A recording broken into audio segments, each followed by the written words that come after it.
তোমরা এখন বলো না, মায়েরা বলবে সকলে মিলে রাধা রানী কি, রাধা রানী কি, রাধা রানী কি, সকলে মিলে বলো, বলো রাধে রাধে চলো বৃন্দাবন, সকলে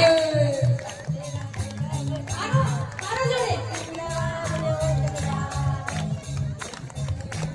বলো রাধে রাধে চলো বৃন্দাবন।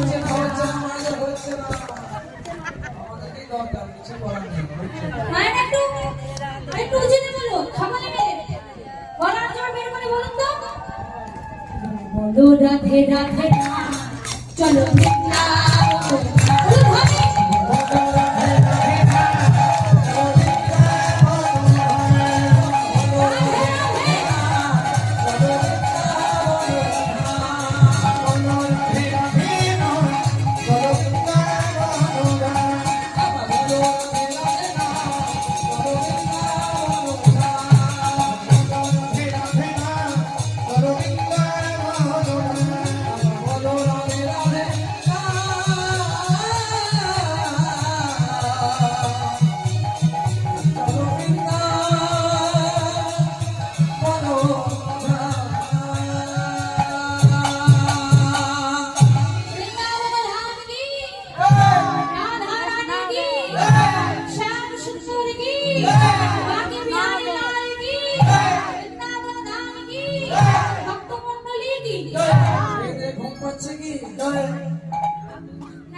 আমরা বৃন্দাবনে চলে এসেছি।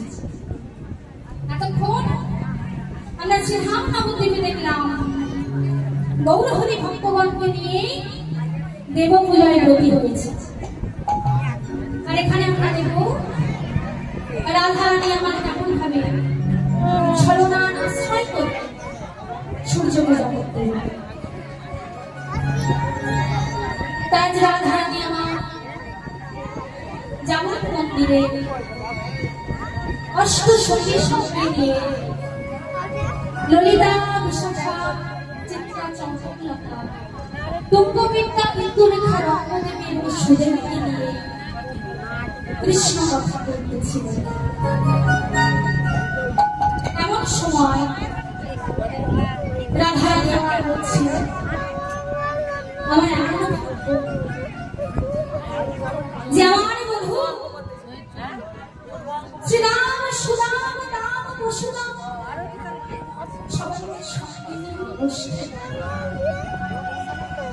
শ্রীরাম এনু বাজাতে বাজাতে বসে গেল। কিন্তু আমার এমন দেশে অপরূপ দর্শন আমি করতে মধুর রূপ দর্শন আমি করতে পারতাম না। আমি এমন বসবাস যে ঘরে কৃষ্ণ কথা বলতে, কৃষ্ণ নাম বলতে, নয়নে নয়নে কাজল পড়তে মানা নীল বরণ শাড়ি